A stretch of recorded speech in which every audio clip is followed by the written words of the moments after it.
Okay guys, and gals, this is the heater resistor for my one's a 2015 Fiat 500. There's a lot of Fiats that have the same sort of resistor, but this is not easy to change. The part in Australia, and I'm in Australia, the part in Australia was like $64, $65 for the part, so that's pretty reasonable, I think. But to remove the old one and install it, my God, it is a absolute nightmare. This is, okay, right-hand drive vehicles, where you've got the clutch pedal and the brake pedals.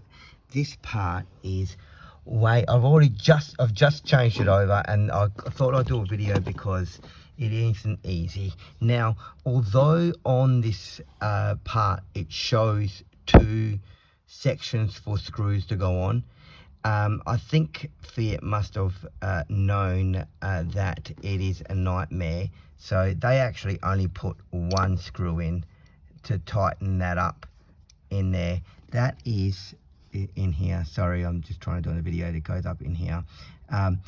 That is a nightmare to get to, like beyond belief. I'm at the point where, like, where it is, I'm going to go up and over. I've got a light already up there. So where it goes is, if you look, try to look for the green thing. See that green thing right in there? That's the resistor I've just replaced. So that's the one in there. Now, I'm going to try to follow you around and up and over, and you'll see where it actually goes. Now, it's way back up here. So if you guys follow that cabling, right, the red cabling, then you see the connection of the blue and green and white cables. That is the connection for the heater resistor. So if I can get myself up there, where am I? It's hard to see the video and the section. So it is way back up there. Now, that 1 screw is literally on the side here. So if you look back here and follow those cables from the side, it's way there, but way up in there. Now, like, I'll be honest to say, like, I don't think this thing, it's not even easy to get out. So to get it back in, I'm not even going to put that 1 screw in. What I'm going to do is I'm going to cable tie again back up here. I'm going to cable tie the wiring from the resistor to the wiring that has that red loom section there. There's a better picture of where it is, way up in there. So I'm going to actually cable tie those 2 together in that point, and that will definitely hold in position. It ain't going to go nowhere. It's sitting up there on its own. It's actually wedged right in the corner of the of that wiring. So it's not as if it can drop. It literally is stuck there.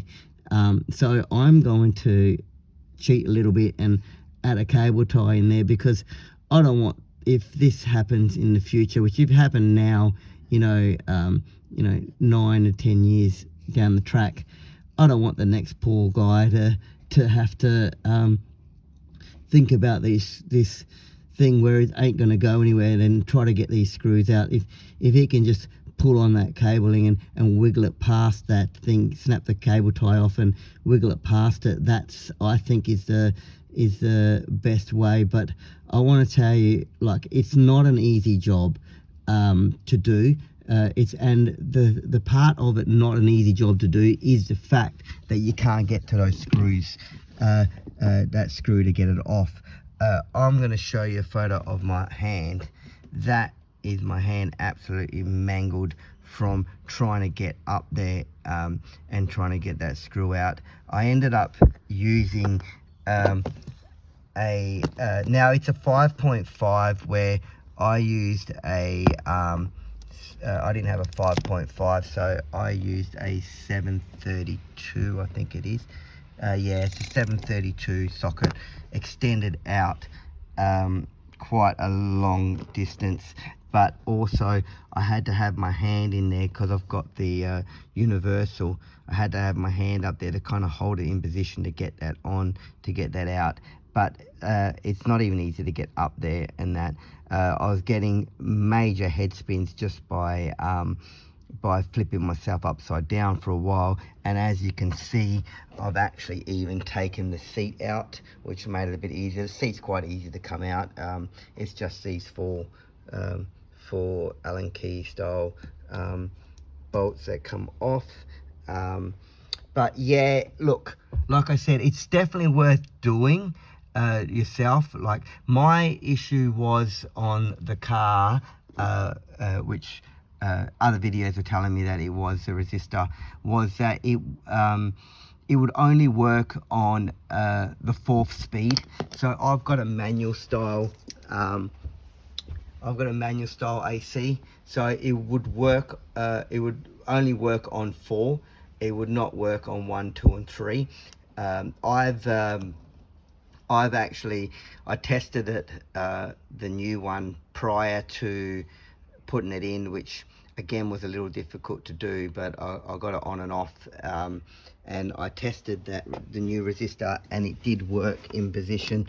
So yeah, I think if you can manage to get those bolts, these little 5.5 hex head thing off, if you can get them off, then it is yeah, it's fine. That's the hardest part of the whole job.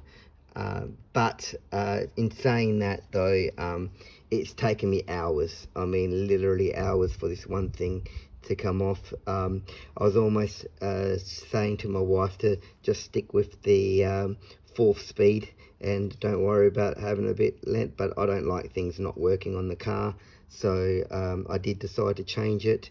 I don't know whether it's the same problem if it's a resistor, if it doesn't work on any of them, or what. This resistor actually doesn't look like there's anything wrong with it, but there might be something internally here that I don't know about. But yeah, I'm going to cheat a little bit, and I am going to cable tie that on to make it easier for the next person, so they can just pull it down if they need to, just by a bit of wiggling and a bit of extra movement. It isn't a fun job, but I think it's definitely worth doing. I hope this video kind of helps in some sort of way.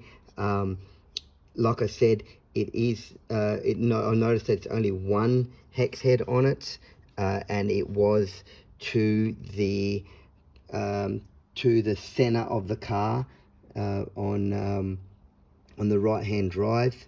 So that could help you out in some way. Again, I hope this video helps, and all the best if your resistor is faulty. Good luck in changing it.